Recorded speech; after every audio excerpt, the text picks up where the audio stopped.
শ্বশুরবাড়িতে বসতভিটা বুঝে পাওয়ার জন্য প্রধান উপদেষ্টার হস্তক্ষেপ কামনায় চট্টগ্রাম প্রেস ক্লাবের রেস্ট্রোমান হলে নিজের এতিম 2 সন্তান নিয়ে সংবাদ সম্মেলন করেন এক বিধবা অসহায় নারী।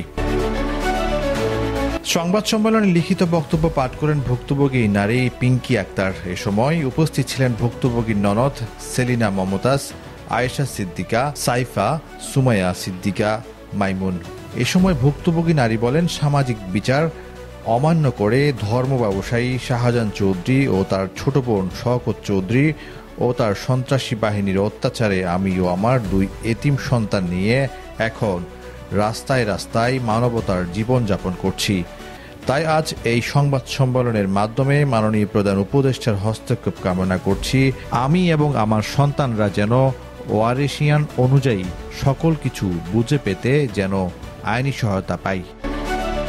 নিউজ ডেস্ক, প্রতিদিনের কাগজ, চট্টগ্রাম।